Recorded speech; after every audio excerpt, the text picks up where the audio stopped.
travaille comme responsable de la coordination des réformes de santé mentale en Belgique, psychiatrie et santé mentale, pour adultes, pour enfants et adolescents, et aussi au niveau de la politique des internés.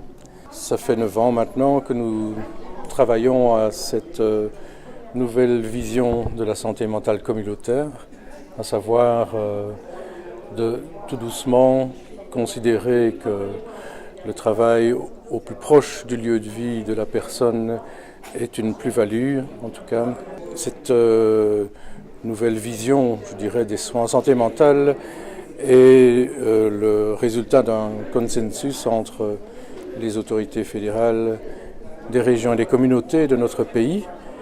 Il faut savoir que la construction politique en Belgique est complexe d'un côté, mais aussi intéressante de l'autre, puisque nous devons avoir le consensus et l'accord de plusieurs niveaux de pouvoir pour mettre en place un tel projet. Donc, le principe global est placé donc sur la santé mentale communautaire, à savoir notre point de départ n'est pas celui des psychopathologies absolument.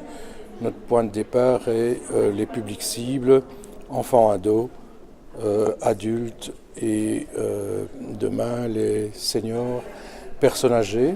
Nous sommes en train de créer des réseaux d'aide et de soins.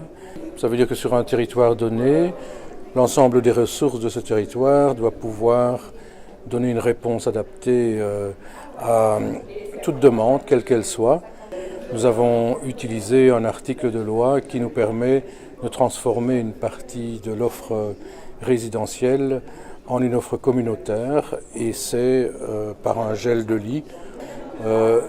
Gel de lit, ça veut dire un peu fermeture de lit, et nous utilisons les moyens issus de ce gel de lit pour mettre en place des équipes mobiles de crise et longue durée qui viennent compléter le dispositif qui existe déjà dans la communauté depuis de nombreuses années, à savoir la santé mentale de première ligne, à savoir les unités de réhabilitation psychosociale, le logement adapté et bien sûr les hôpitaux. Donc avec ces 5 secteurs d'activité, quand on y inclut les équipes mobiles, on a là un dispositif assez complet qui devrait permettre, en tout cas, s'il est bien organisé, de répondre à toutes les demandes, quelles qu'elles soient, puisque l'intégration dans la communauté nécessite cette présence d'acteurs autres que ceux de la santé mentale.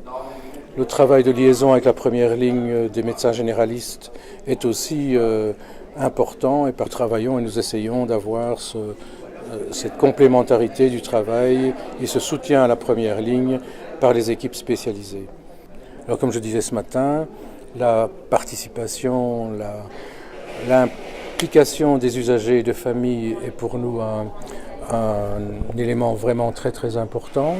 Donc depuis le départ, ils sont des partenaires incontournables de la politique que nous mettons en place ou des politiques que nous mettons en place. Donc ils sont organisés et subventionnés pour faire un travail sur la notion de participation aux différents niveaux, micro, méso, macro. Et au niveau macro, ce sont des recommandations qu'ils donnent aux politiques, aux autorités, pour nous dire, nous orienter sur le travail que nous sommes en train de mener. Donc, j'ai parlé du concept de réhabilitation psychosociale et du rétablissement, qui est le fil conducteur de nos réformes.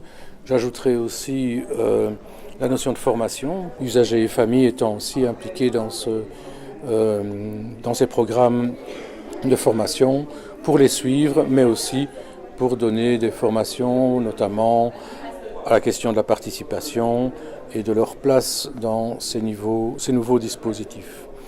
Alors, la recherche est naturellement un élément aussi important. Il faut suivre, il faut voir comment évoluera cette nouvelle forme d'organisation du système des soins et des soins en santé mentale. Il faut dire aussi que tout ce concept est suivi par l'OMS et que l'OMS nous a amené à écrire un manuel des pratiques innovantes dans toute une série de thématiques comme la liaison avec la première ligne, la participation des usagers, le job coaching, l'insertion et d'autres duquel donc nous sortons toute une série de bonnes pratiques à travers le pays et qui permettent aux uns et aux autres d'échanger entre les différents réseaux.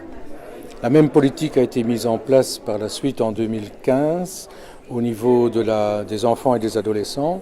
Là, il s'agit de ce qu'on appelle une nouvelle politique. Ça veut dire que là, on n'est pas dans une phase exploratoire, on est vraiment dans une phase directement d'implémentation d'une nouvelle politique, un autre mécanisme financier. Ce sont des moyens complémentaires qui ont été mis en place et à disposition par le ministère fédéral, le cabinet fédéral de la santé.